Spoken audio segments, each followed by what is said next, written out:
Hello all and welcome to recognition IAS. General studies के paper number 2 में polity, governance और international relations से related questions आते हैं।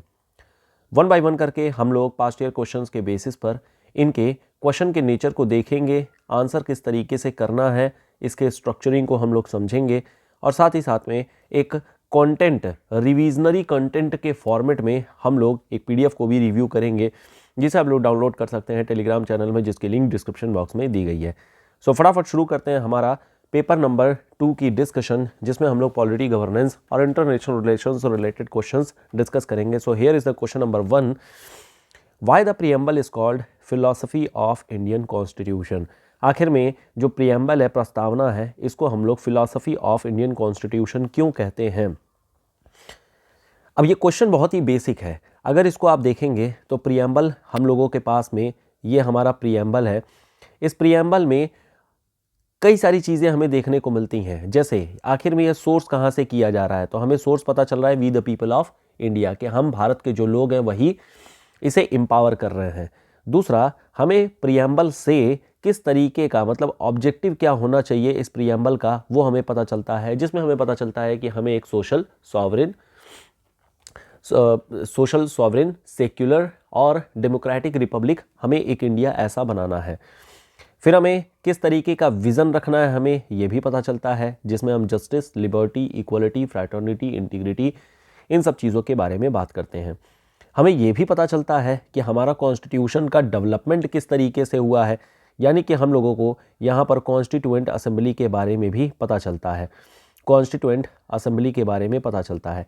तो अगर आप देखेंगे फिलॉसफी का मतलब क्या होता है, फिलॉसफी का मतलब होता है दर्शन। दर्शन का मतलब कि आखिर में कोई एक विज़न क्या है, थॉट क्या है। तो यहाँ पर अगर हम लोग देखें तो हमारे पास, हमारे प्रीएम्बल का जो मेन थॉट है वो है कि हमारा इंडिया कैसा हो, हमारा इंडिया सॉवरेन होना चाहिए, सोशल होना चाहिए, सेक्युलर होना चाहिए और साथ ही साथ में डेमोक्रेटिक रिपब्लिक भी होना चाहिए। अब इस डेमोक्रेटिक रिपब्लिक और ये जितने भी हम लोगों ने फिलॉसफीज़ को देखा, वो किस तरीके से अचीव होगा, हमें अचीव, ये हमें पता चलता है विज़न के फॉर्मेट में। हमें यहाँ पर इक्वलिटी के बारे में पता चलती है, लेकिन ये इक्वलिटी सोशल इकोनॉमिक नहीं, बल्कि ये हमें स्टेटस और इक्वल अपॉर्चुनिटी के बारे में यहाँ पर बताता है। साथ ही साथ में हमें यहाँ पर जस्टिस भी बताई जाती है कि हमें जस्टिस डिलीवरी करनी है। हमें यहाँ पर हाईएस्ट लेवल ऑफ फ्रीडम यानी कि लिबर्टी के बारे में पता चलता है। हमें यहाँ पर फ्रैटर्निटी के बारे में भी पता चलता है। तो अगर आप देखेंगे तो इन ऑब्जेक्टिव्स को अचीव करने के लिए क्या प्रोविजंस किए गए हैं, ये सब हमें इन ऑब्जेक्टिव्स के फॉर्मेट में, इन विजन्स के फॉर्मेट में देखने को मिल जाता है। And that is why ultimately we can say कि दिस इज द, जो प्रीएम्बल है, ये बेसिकली हमारी फिलॉसफी ऑफ इंडियन कॉन्स्टिट्यूशन को दिखाता है। तो अब इसको लिखा कैसे जाए, इसको लिखने के लिए सबसे पहले हम लोग इंट्रोडक्शन लिखेंगे। सो इंट्रोडक्शन में हम लोग यहाँ पर कई तरीके से लिख सकते हैं। आप चाहे तो लिख सकते हैं कि preamble is the, you can say, objective resolution के फॉर्मेट में लेकर के आया गया था। थोड़ा फैक्चुअल डिटेल अगर आप डालना चाहें तो डाल सकते हैं कि आई थिंक 13 दिसंबर को लाया गया था, 13 दिसंबर 1946 को लाया गया था और ये 22 जनवरी 1947 को ऑब्जेक्टिव रेजोल्यूशन यूनानिमस तरीके से अचीव कर लिया गया था। और ये अल्टीमेटली एक बैकग्राउंड बन गया था for the development of preamble. Preamble इस तरीके से इस ऑब्जेक्टिव रेजोल्यूशन का ही एक, कह सकते हैं कि एक प्रोफार्मा टाइप का हमें देखने को मिल जाती है ऑब्जेक्टिव रेजोल्यूशन। या तो आप इस तरीके से लिख सकते हैं या फिर किसी थॉट के थ्रू स्टार्ट कर सकते हैं। जैसे अगर हम पालकीवाला के हिसाब से देखें तो according to Palkhivala, constitution, sorry, preamble is the identity of the constitution. So कहीं ना कहीं आइडेंटिटी हो गया या फिर प्रीएम्बल एज अ फिलॉसफी हो गया। प्लस हम लोग ये भी बोल सकते हैं कि preamble, through preamble we can read the mind of constitutional developments. It is the soul of the constitution and it is obviously the philosophy of constitution. तो इस तरीके से we can start with this introduction और फिर उसके बाद से एक ही हम लोग फ्लो चार्ट यहाँ पर ड्रॉ कर देंगे कि हमें किस तरीके का हमें इंडिया बनाना है, प्रीएम्बल आखिर में क्या क्या यहाँ पर अचीव करने की कोशिश करता है, और फिर उसके बाद से वन बाय वन सारी चीज़ों को एक्सप्लेन कर देंगे, जैसे what is the objective and how we are going to achieve those objectives. ये सारी चीज़ें हम लोग यहाँ पर कंटेंट में लिख देंगे। लास्ट में अल्टीमेटली कंक्लूजन के फॉर्मेट में लिखेंगे और हम ये दिखाएंगे कि समय के साथ में obviously we need some changes, और चेंज का मतलब ये नहीं होता है, चेंज का मतलब फिलॉसफी में हमें कुछ ना कुछ चेंजेस करने होते हैं to make the system sustainable and to make the system flexible, and that is why we need to amend the preamble, and this was first being done in 1976 through 42nd Constitutional Amendment Act, जहाँ पर हम लोगों ने जो हमारा social और secular word है इसको भी ऐड किया था। सो हम फिलॉसफी ऑफ इंडियन कॉन्स्टिट्यूशन को नहीं चेंज करते, it is the basic structure of our constitution, लेकिन हम इसको और ज़्यादा रिफाइन करने के लिए हम चीज़ों को और ऐड करते रहते हैं। यहाँ पर हम कुछ ना कुछ चेंजेस थ्रू कॉन्स्टिट्यूशनल अमेंडमेंट भी करते रहते हैं। तो this is how you can write this question. अब अगर इस प्रीएम्बल के बारे में थोड़ा सा कंटेंट को डिस्कस कर लिया जाए, जिसे आप लोग डाउनलोड कर सकते हैं, टेलीग्राम लिंक की लिंक नीचे डिस्क्रिप्शन बॉक्स में दी भी गई है।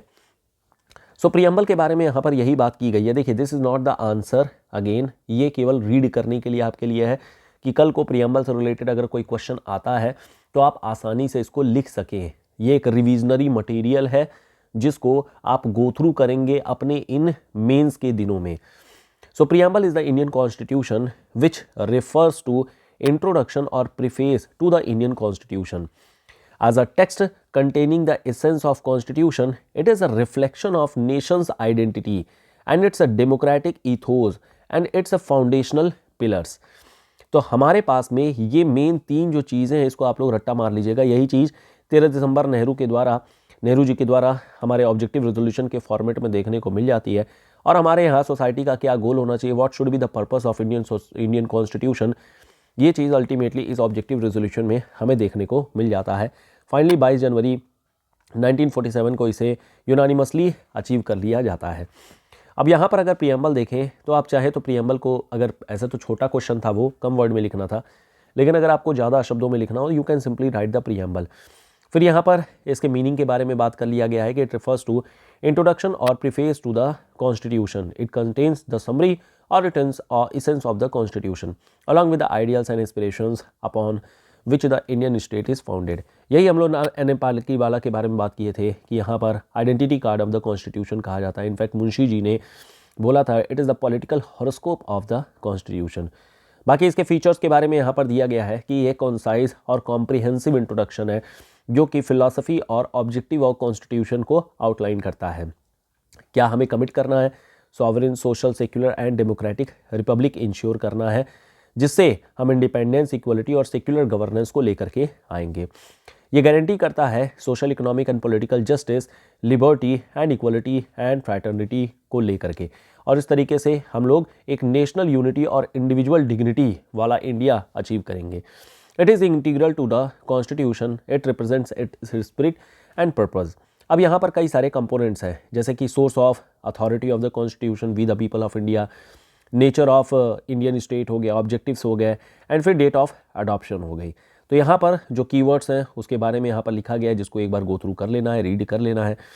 बाकी इसके अलावा लास्ट में हम लोग आ जाते हैं कुछ छोटे मोटे जो क्वेश्चंस हो जाते हैं, जैसे कि क्या हमारा प्रीएम्बल पार्ट ऑफ कॉन्स्टिट्यूशन है।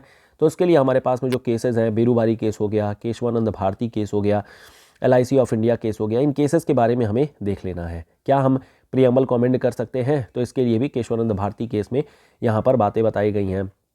फिर इसके बाद से 42nd कॉन्स्टिट्यूशनल अमेंडमेंट एक्ट में यहाँ पर सोशल और सेक्युलर वर्ड ऐड किया गया था, और यूनिटी ऑफ इंडिया भी चेंज करके unity and integrity of nation किया गया था। तो इस पार्ट को भी ध्यान रखना है। स्टेट पीसीएस एग्जामिनेशन में देखिए ऐसे ही क्वेश्चन पूछे जाते हैं जो बड़े ही डायरेक्ट फॉरवर्ड होते हैं, और यहाँ पर आपको कंटेंट बस पता होना चाहिए। सिविल सर्विसेज में ज़्यादा एनालिटिकल बेस्ड होते हैं, लेकिन यहाँ पर ज़्यादातर आपको स्ट्रेट फॉरवर्ड क्वेश्चंस ही मिलेंगे।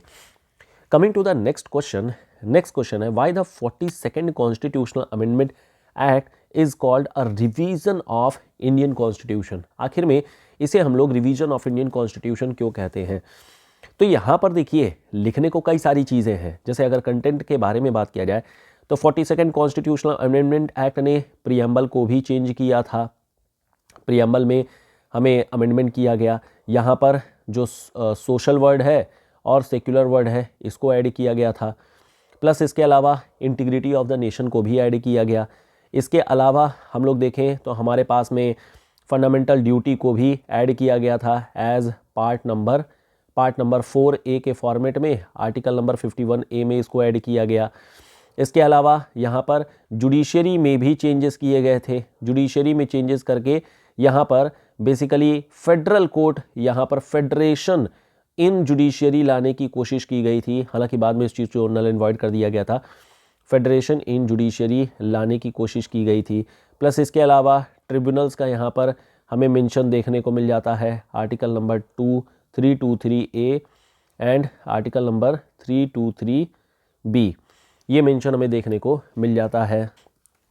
इसके अलावा हमें DPSP में भी हमें चेंज देखने को मिल जाता है, आर्टिकल नंबर 38 में, जहाँ पर state to secure a social order के बारे में यहाँ पर बातें की गई थी। तो कहा जाए अगर ओवरऑल तो इट हैज़ एक्चुअली अमेंडेड मोर और लेस द होल एनी, मतलब सेगमेंटेड पार्ट में ही अगर देखते हैं तो पूरे कॉन्स्टिट्यूशन में बहुत सारे चेंजेस हमें यहाँ पर देखने को मिल जाते हैं। और इस वजह से अल्टीमेटली इस पार्ट को, मतलब कहते हैं कि ये जो हमारा 42nd कॉन्स्टिट्यूशनल अमेंडमेंट एक्ट लाया गया था, दिस वाज मिनी कॉन्स्टिट्यूशन।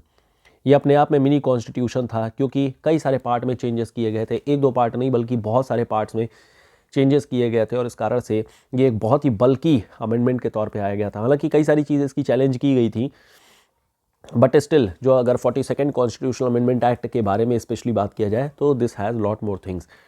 अब यहाँ पर लिखना किस तरीके से है, तो यहाँ पर इंट्रोडक्शन हम लोग लिखेंगे, हम लोग सिंपली लिख सकते हैं कि 42nd constitutional amendment act 1976 is a revision of Indian constitution because it introduced sweeping changes because it has significantly altered the constitution's structure and functioning, and often this is being referred as mini constitution। तो ये introduction आप यहाँ पर लिख सकते हैं। फिर you can make this flow chart. ये जो हम लोगों ने यहाँ पर इतने सारे बातें की हैं, तो यहाँ पर हम लोग 42nd कॉन्स्टिट्यूशनल अमेंडमेंट एक्ट 1976 इस तरह से लिख करके you can draw this as a flow chart. फिर उसके बाद से 1 बाय 1 करके यहाँ पर आप एक्सप्लेन कर देंगे चीज़ों को। लास्ट में जब हम लोग कंक्लूजन लिखेंगे, सो कंक्लूजन में we can simply write here as कि जो 42nd कॉन्स्टिट्यूशनल अमेंडमेंट एक्ट लाया गया था, this has extensive scope and critic argued that 42nd constitution undermine the spirit of constitution and this has shifted the focus from democratic principles to centralised authority. तो कहीं ना कहीं हमें यहाँ पर जो डेमोक्रेटिक सोसाइटी है, ये डेमोक्रेटिक सोसाइटी डिसेंट्रलाइज्ड सोसाइटी एक सेंट्रलाइज्ड सोसाइटी की ओर में हमें बढ़ती हुई देखने को मिल जाती है। तो ये इस तरीके से you can conclude your answer.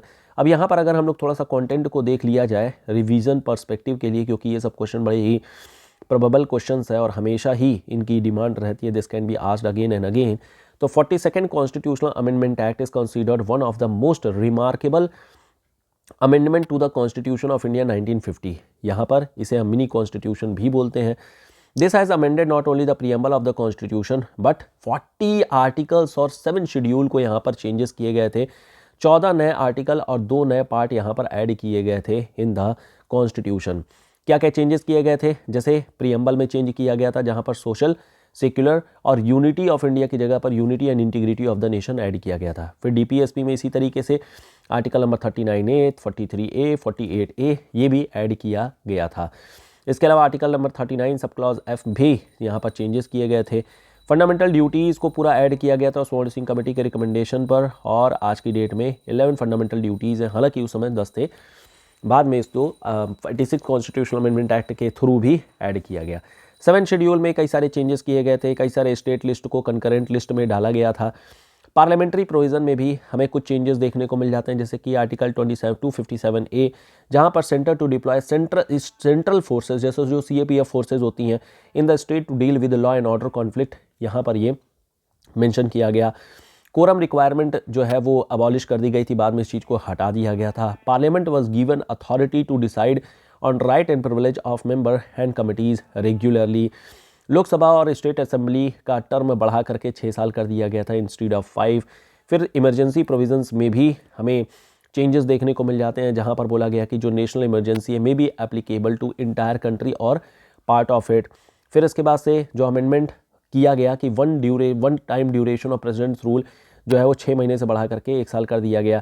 Judiciary में ऑल इंडिया जुडिशियल सर्विसेज और हाई कोर्ट की जुडिशियल पावर कर्टेल कर दी गई, और ये कहा गया कि हाई कोर्ट स्टेट के लॉज को ही केवल और केवल मतलब स्टेट के लॉज में ही काम करेगा और सेंट्रल लॉ के लिए, यूनियन लॉ के लिए सुप्रीम कोर्ट रहेगी.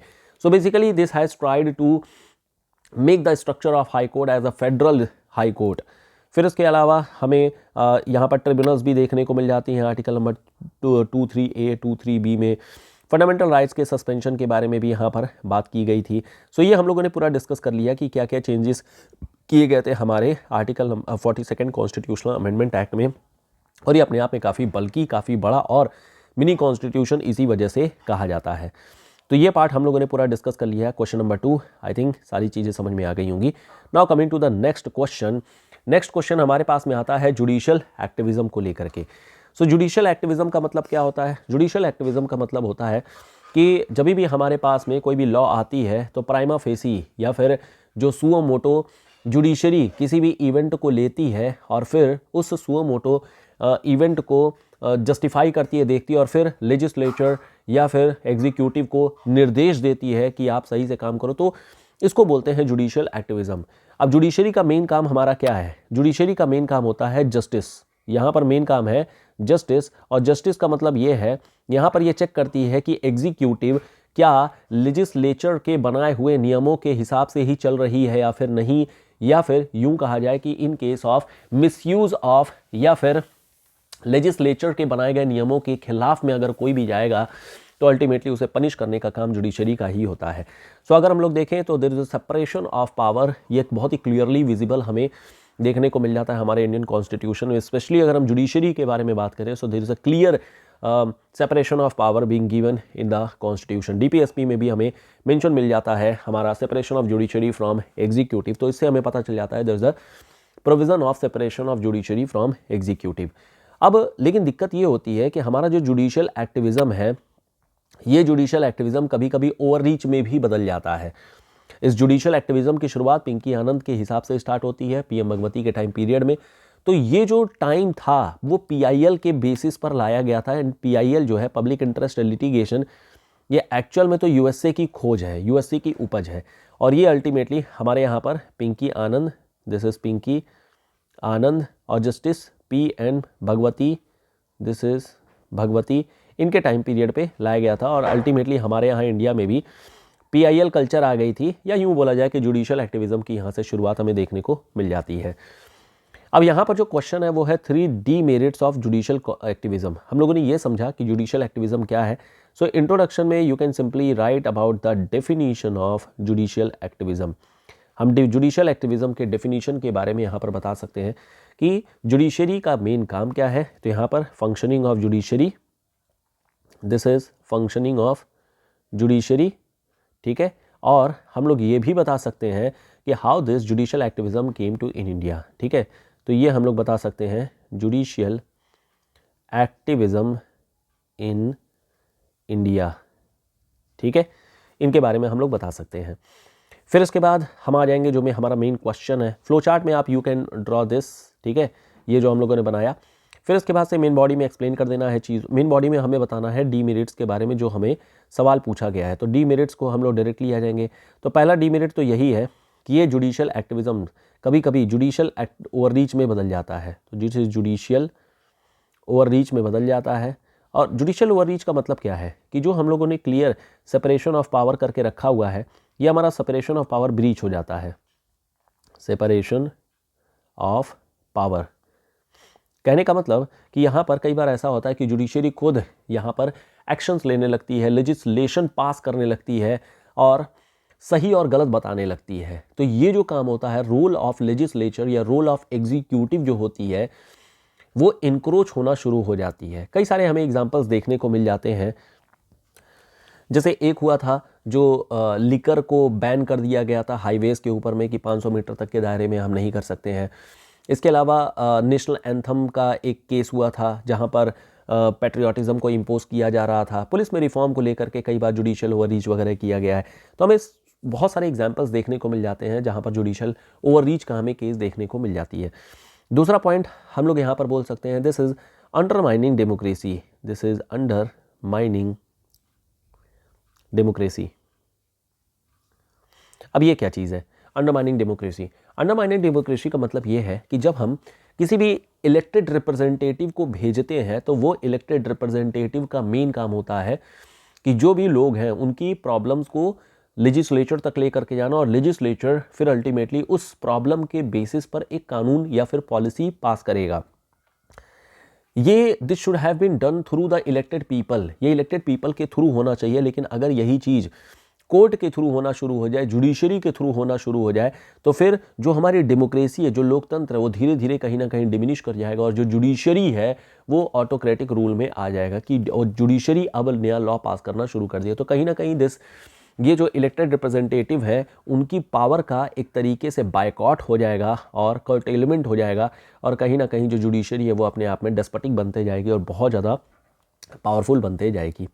तीसरा हमें डीमेरिट देखने को मिल जाता है in format of lack of expertise. Lack of expertise, जैसे अगर हम लोग देखें लॉ मेकिंग का जो काम होता है वो मेन पार्लियामेंट या फिर स्टेट लेजिस्लेचर का होता है, और उसके लिए हमारे पास बहुत सारे एक्सपर्टाइज होते हैं। We have bureaucrats, we have parliamentary secretaries, इसके अलावा डिपार्टमेंटल कमिटीज़ होती हैं, इसके अलावा एडहॉक कमिटीज़ होती हैं, जेपीसी होती है। तो कई सारी हमें यहाँ पर कमिटीज़ देखने को मिल जाती है जो कि लेजिस्लेशन बनाने के लिए यहाँ पर एक्सपर्ट्स प्रोवाइड करती है, और इस एक्सपर्ट्स के बेसिस पर अल्टीमेटली हम लोग एक ब्रॉड विज़न के साथ में तब हम लोग अपना जो भी लॉ बनाना होता है, पॉलिसी बनानी होती है, वो बनाई जाती है। लेकिन वही जुडिशरी में अगर देखें तो जुडिशरी का जो अपना एक दायरा है, जो अपना एक विज़न है, वो बहुत नैरो है, and this is limited up to the judiciary only. ये लॉ पर्सपेक्टिव से ही केवल और केवल हमें देखने को मिल जाता है। कहीं ना कहीं इस चीज़ का हमें इम्पैक्ट देखने को मिल जाएगा इन केस अगर जुडिशरी लॉ बनाने लगे, तो it will be very narrowed down, बहुत ही नैरो डाउन कर दिया जाएगा। इसका वाइडर पर्सपेक्टिव हमें नहीं देखने को मिलेगा, और इसी वजह से अगर जुडिशियल एक्टिविज्म होता है so there will be lot more things. Main यहाँ पर जो प्रॉब्लम है वो है सेपरेशन ऑफ पावर की ही मेन यहाँ पर देखने को मिल जाएगी। तो सेपरेशन ऑफ पावर ये हमारा बेसिक स्ट्रक्चर देखने को मिल जाता है। This is the basic structure of constitution, और in case of curtailment of this basic structure there will be dismantling of the Indian constitution. कहीं ना कहीं हमारे यहाँ के इंडियन कॉन्स्टिट्यूशन की डिसमेंटलिंग हो जाएगी, प्रॉब्लम में आ जाएगी। तो ये अल्टीमेटली वी कैन कंक्लूड इस तरीके से। अब हम लोग जरा इसके अगर कंटेंट को गो थ्रू कर लिया जाए, सो जुडिशियल एक्टिविज्म के हमें एग्जाम्पल्स बहुत इंपॉर्टेंट रहेंगे। जुडिशियल एक्टिविज्म के इंपॉर्टेंस जरूर देख लेना है। सो पहले यहाँ पर इंट्रोडक्शन के तौर पर लिखा गया है कि it signifies the proactive role of judiciary in protecting the rights of citizen. In India supreme court and high court are vested with the power to examine the constitutionality of any law, and if such law is found to be inconsistent with the provision of constitution, the court can declare the law as unconstitutional। ठीक है, और ये कहाँ लिखा गया है? This is being written under article number 13। देखिए यहाँ पर जितना ज़्यादा आप मेंशन कर सकते हैं आर्टिकल्स का, पार्ट्स का, कॉन्स्टिट्यूशनल लॉज का, तो उतना ज़्यादा हमें करना होता है, क्योंकि this is the paper of polity and where we have to write quote the articles and provisions. फिर इसके बाद से ओरिजिन के बारे में बात हो जाती है। ओरिजिन हमें यूएस में देखने को मिल जाती है। इंडिया में भी अगर बात करें तो यहाँ पर कुछ लॉयर्स वगैरह का नाम याद रखना है, जैसे कि पीएन भगवती हो गए, इसके अलावा कृष्णा अय्यर हो गए, फिर इसके अलावा चिन्नप्पा रेड्डी हो गए, एनडीए देसाई हो गए। पीएम भगवती के अलावा एक जस्टिस पीएम पिंकी आनंद का भी नाम याद रखिएगा, पिंकी आनंद। ठीक है, तो ये लोग हैं बेसिकली जो इंडिया में जुडिशियल एक्टिविज्म को लेकर के आए थे। क्या होता है आखिर में? It is the protection of the right of the people and promotion of judiciary in the society. ये एक असर्टिव रोल के तौर पे आता है which is obviously good for the society, क्योंकि ये सारे ऑर्गन्स को एक्टिव बना देता है। तो ये एक असर्टिव रोल के तौर पे आ जाता है, लेकिन वही एक सप्रेसिव रोल भी हमें देखने को मिल जाएगा इन केस अगर इसका मिसयूज़ किया जाए in format of judicial overreach. हमें क्या ज़रूरत है? हमें ज़रूरत है क्योंकि there is a rampant corruption in the organs of government. इसके अलावा there is a failure in the delivery of the results. इसके अलावा इग्नोरेंट बिहेवियर कई बार हमें देखने को मिल जाता है। Degradation of the principles of democracy देखने को मिल जाती है। इसके अलावा पब्लिक इश्यूज़ पर भी हमें अर्जेंट नोटिस लेकर के आना होता है, जैसे PIL वगैरह होती है, ये लेकर के आना होता है। सो इस वजह से यहाँ पर जो हमारी जुडिशियल एक्टिविज्म है ये काफ़ी इंपॉर्टेंट हो जाती है। इसका राइज कैसे होता है? Failure of executive and legislature to act अगर हो, या फिर failure to delivery the desired result हो, या फिर इनइफेक्टिवनेस और इनइफेक्टिवनेस हो, या फिर violation of basic human rights हो, misuse and abuse of some of the principles of constitution हो, तो ये सब हमें देखने को मिल जाता है। कई बार हमें इसका क्रिटिसिज्म भी देखने को मिल जाता है। There is a controversy between parliament and supreme court, separation of power हो गया। फिर इसके अलावा सेपरेशन ऑफ पावर के बारे में हम लोगों ने डिस्कस कर ही लिया। कई सारे यहाँ पर केसेस हैं, कुछ केसेस का नाम ध्यान रखना है, जैसे कि केशवानंद भारती केस हो गया, इसके अलावा शीला बरसे केस हो गया, गोलकनाथ केस हो गया, हुसैन आरा खातून का केस हो गया और ए गोपालन का केस हो गया। इन लोगों के केसेस के भी नाम ध्यान रखने हैं, इंपॉर्टेंट है, इस वजह से इसको ध्यान रखना है। Now coming to the next question, question number 4 यहाँ पर बात करता है, this question is related with how the power of governor is to pardon is different from the power of president under article 72। अब देखिए, दो आर्टिकल्स का यहाँ पर हमें मेंशन देखने को मिल जाता है, एक है आर्टिकल नंबर 72 और दूसरा है आर्टिकल नंबर 161। तो आर्टिकल नंबर 72 यहाँ पर प्रेसिडेंट को पावर दी गई है पार्डन करने की। सो वी हैव अलग अलग तरीके के, जैसे एक होती है जिसको हम लोग पार्डन बोलते हैं, फिर कम्यूटेशन होती है, रिप्राइव होती है, रिस्पाइट होती है, रिमिशन होती है। सो पार्डनिंग पावर यहाँ पर दी गई है। सो दिस इज़ कम्यूटेशन, ठीक है, लिखना चाहूँ तो मैं। इसके अलावा रिप्राइव हो गया, रिस्पाइट हो गया और रेमिशन हो गया, दिस इज़ रेमिशन। वही अगर आर्टिकल नंबर 161 में देख लेते हैं, जो कि गवर्नर को दी गई है, दिस इज़ गवर्नर को दी गई है, तो यहाँ पर हमें पार्डन देखने को नहीं मिलता है, डेथ पेनाल्टी पार्डन नहीं की जा सकती है। तो पार्डन, चलो ठीक है, पार्डन, इसके अलावा कम्यूटेशन, रिप्राइव, रिस्पाइट, ठीक है, रेमिशन। अब यहाँ पर क्या चेंजेस है, डिफरेंस क्या है? यहाँ पर अगर हम लोग देखें, प्रेसिडेंट के केस में देखते हैं तो पार्डन का केस का मतलब ये होता है कोई भी किसी भी तरीके का पेनाल्टी हो, चाहे वो डेथ पेनाल्टी ही क्यों ना हो, लाइफ इम्प्रिजनमेंट, कुछ भी हो, सब कुछ दे दिया जाता है। लेकिन वही गवर्नर के केस में बात करें, सो डेथ पेनाल्टी नहीं होती है, बाकी सब कुछ होती है। इसके अलावा अगर आर्म्ड फोर्सेस से रिलेटेड अगर कोई केस होता है तो प्रेसिडेंट के हाथ में जाता है, ना कि गवर्नर के हाथ में। तो दो चीज़ें, आर्म्ड फोर्सेस या फिर डेथ पेनाल्टी से रिलेटेड जो चीज़ रहेगा वो पार्डन किया जाएगा प्रेसिडेंट के द्वारा। बाकी ये पार्डनिंग पावर गवर्नर के हाथ में नहीं होती है। बाकी सारी power A to Z everything is same, दोनों पावर सेम होती है यहाँ पर, चाहे प्रेसिडेंट के हाथ में हो या फिर गवर्नर के हाथ में हो। तो यहाँ पर किस तरीके से लिखा जाए, इंट्रोडक्शन। सो इंट्रोडक्शन में यू कैन सिंपली राइट, आप इस तरीके से स्टार्ट कर सकते हैं कि प्रेसिडेंट जो होते हैं वो head of the state of India होते हैं ऑब्वियसली। तो यहाँ पर प्रेसिडेंट की रिस्पॉन्सिबिलिटी रिलेटिवली ज़्यादा होती है, चाहे वो पावर को लेकर के हो या फिर मिसयूज़ ऑफ द पावर को लेकर के हो।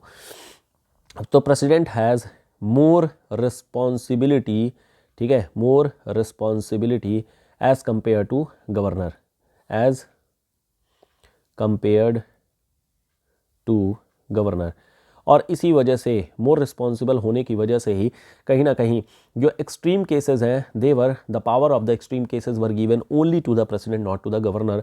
जैसे कि हमें आर्टिकल नंबर 72 और आर्टिकल नंबर 161 में एक ही डिफरेंस मेंशन देखने को मिल जाता है, और वो है पार्डनिंग पावर में, that president only can pardon the death penalty and can take the cases of pardon of armed forces. और वही अगर हम लोग गवर्नर को देखें तो ऐसा कुछ केस हमें देखने को नहीं मिलता है।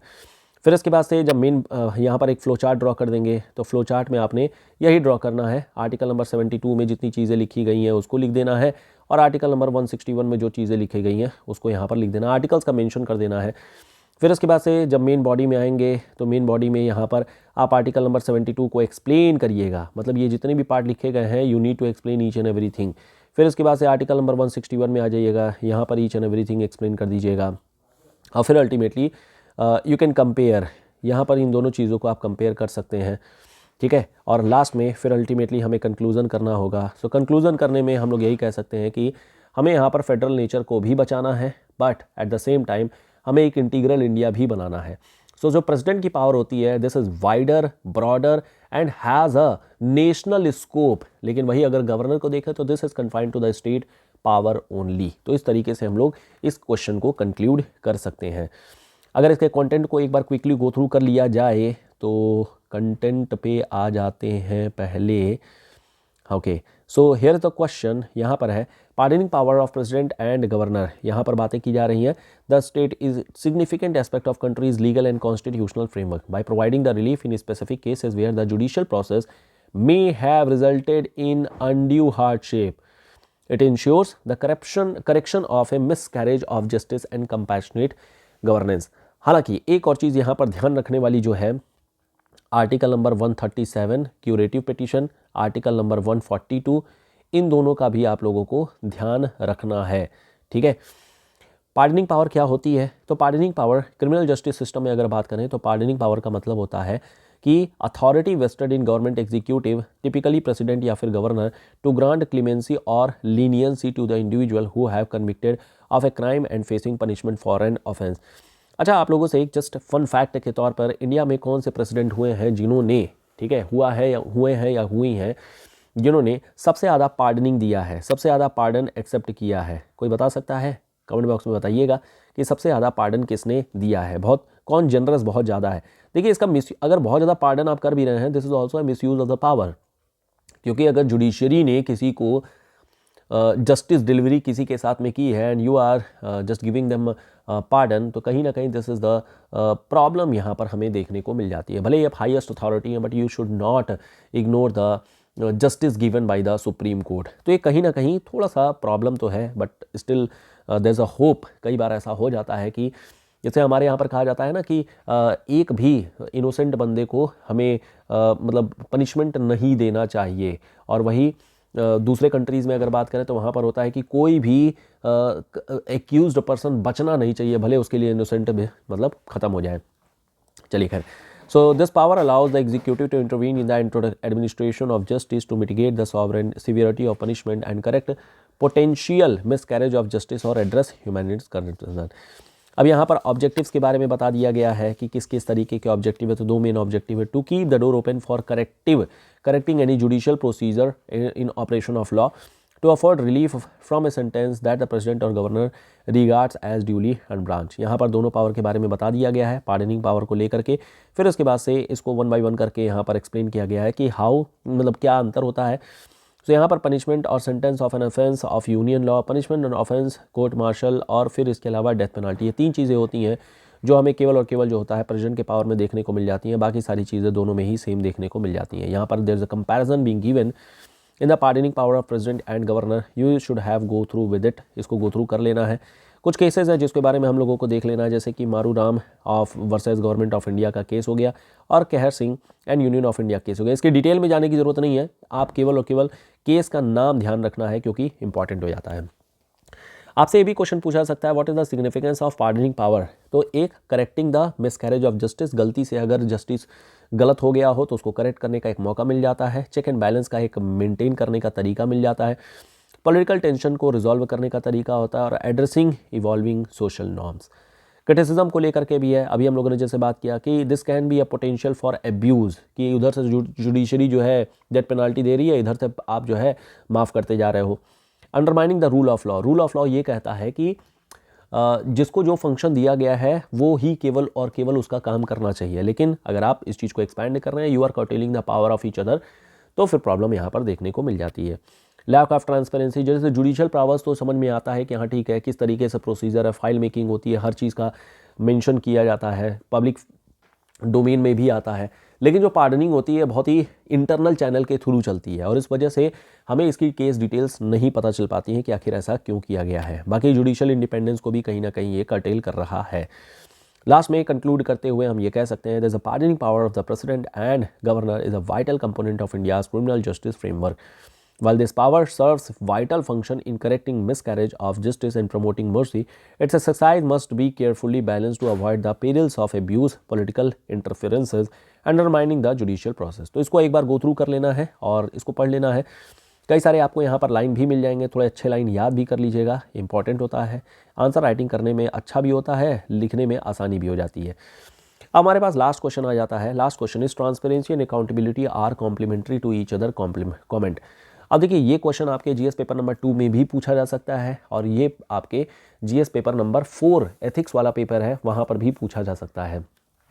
चूँकि ये क्वेश्चन ये जीएस पेपर नंबर 2 में पूछा गया है, तो हमें यहाँ पर बातें करनी होंगी अपने पॉलिटी और गवर्नेंस से रिलेटेड। तो यहाँ पर हम लोगों को ट्रांसपेरेंसी और अकाउंटेबिलिटी को आपस में दिखाना है कि कैसे कॉम्प्लीमेंट्री हैं एक दूसरे के साथ में।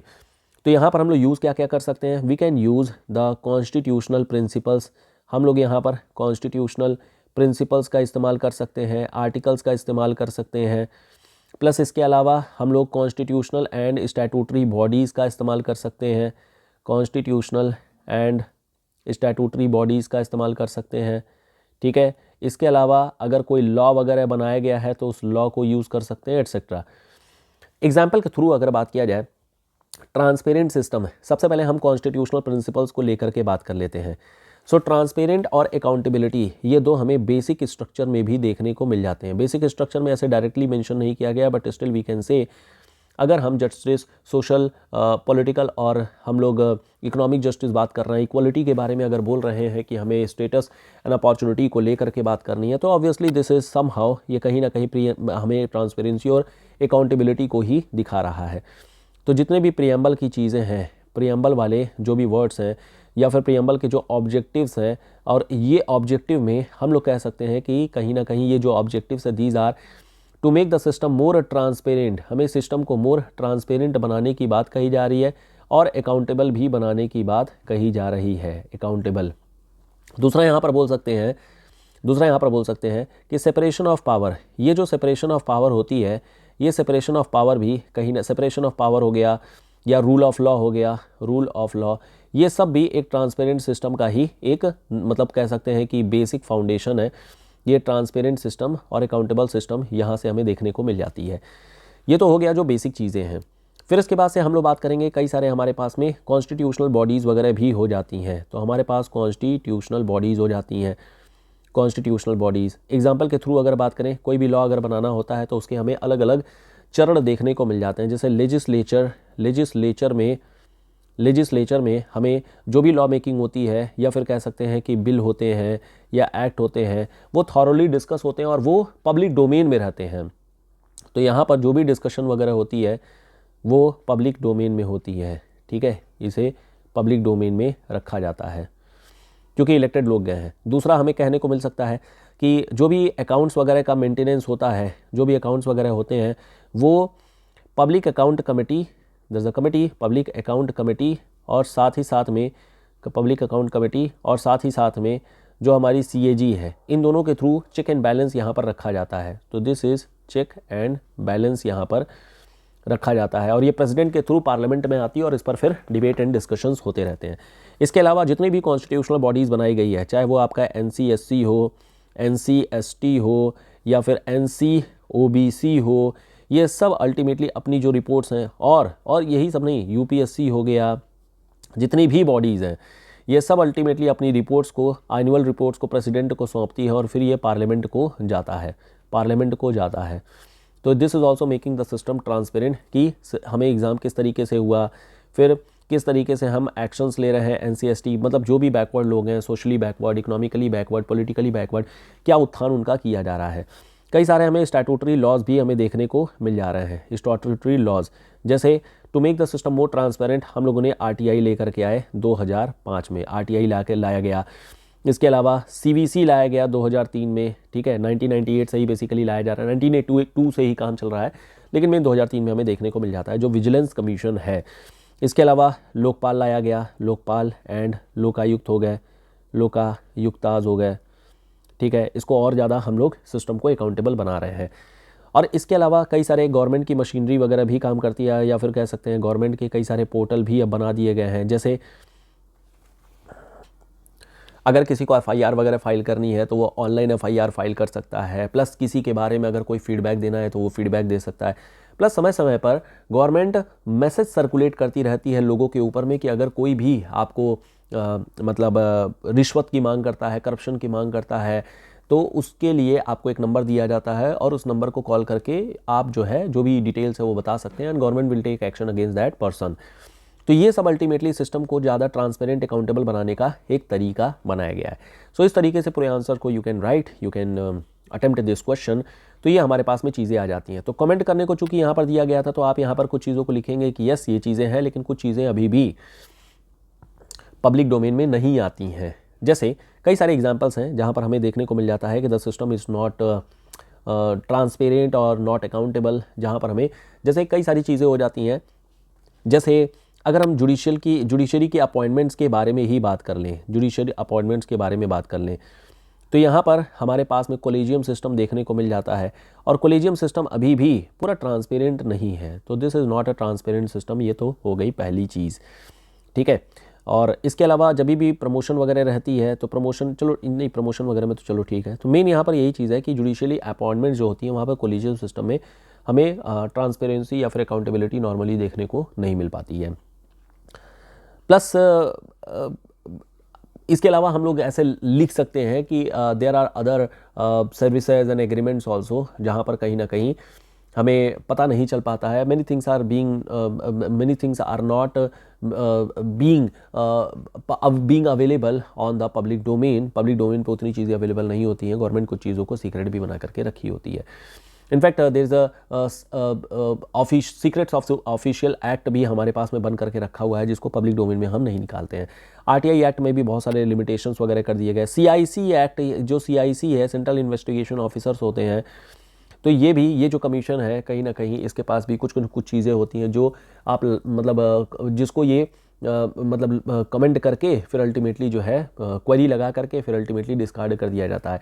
तो सिस्टम को ट्रांसपेरेंट और अकाउंटेबल बनाने की कोशिश तो की गई है, लेकिन there are some loopholes also, और ये लूप होल्स एक्चुअली ज़रूरी भी होते हैं, क्योंकि इससे सिस्टम हमारा सस्टेनेबल बना होता है। अदरवाइज सब कुछ पब्लिक डोमेन में आ जाएगी तो फिर ये अपने आप में थ्रेट भी हो जाएगा। तो जो भी अकाउंटेबिलिटी और ट्रांसपेरेंसी नहीं लाई जाती है, वो ये सोच करके लाई जाती है कि सिक्योरिटी ऑफ द नेशन के लिए भी हमारे लिए एक इम्पॉर्टेंट रहेगा, and this is also a fundamental duty of the people also. तो इस तरीके से आप इस आंसर को लिख सकते हैं। बाकी इसका कंटेंट यहाँ पर दिया गया है, एक बार ज़रा क्विकली गो थ्रू कर लेते हैं जो हमारा इस कंटेंट है। ध्यान रखना है, ये क्वेश्चन आपके जीएस पेपर नंबर 4 एथिक्स में भी पूछा सकता है, जहाँ पर लिखने का तरीका बिल्कुल डिफरेंट होगा। यहाँ पर देखिए प्राइमरली हम लोगों ने constitutional principles, articles, bodies, statutory bodies, इन सब के बारे में, इन सबको लेकर के हम लोगों ने बात किया था। So transparency and accountability are critical for ensuring good governance in the public sector. It is unquestionable required for accountability. Transparency and accountability are inextricably linked and mutually beneficial. क्या होता है ट्रांसपेरेंसी, उसके बारे में यहाँ पर लिख दिया। अकाउंटेबिलिटी क्या होती है, क्या ज़रूरत है यहाँ पर। अब ये देखिए दोनों ही तरीके से पेपर नंबर 4, पेपर नंबर 2 दोनों में ही आपका काम आ जाएगा। फिर उसके बाद से दोनों में कंपैरिजन कर दिया गया है। सिटीजन चार्टर हो गई, आरटीआई एक्ट हो गया, ई प्रोसीजर हो गए, ई गवर्नेंस हो गए, पब्लिक सर्विस लेजिस्लेशन हो गए। तो ये अब अकाउंटेबिलिटी के लिए हमारे पास बॉडीज़ हैं, पब्लिक अकाउंट कमेटी, सीएजी हो गया, लोकपाल हो गया, सीवीसी हो गया, लोकायुक्त हो गया, सीपी ग्राम्स हो गए, जहाँ पर फीडबैक वगैरह दिया जाता है, पब्लिक इंटरेस्ट लिटिगेशन हो गया। तो ये सब चीज़ें हमें देखने को मिल जाती हैं हमारे अकाउंटेबिलिटी ट्रांसपेरेंसी को लेकर के। So this is all for today. ये हम लोगों ने पूरा डिस्कस कर लिया, जितने भी हमारे पास में फर्स्ट 5 क्वेश्चंस थे हमारे पेपर नंबर 2 के। You can download this material, link जो टेलीग्राम की है वो नीचे डिस्क्रिप्शन बॉक्स में दी गई है, वहाँ से डाउनलोड करके you can go through with this PDF और अपनी प्रिपरेशन को और ज़्यादा बेटर और इफेक्टिव बना सकते हैं।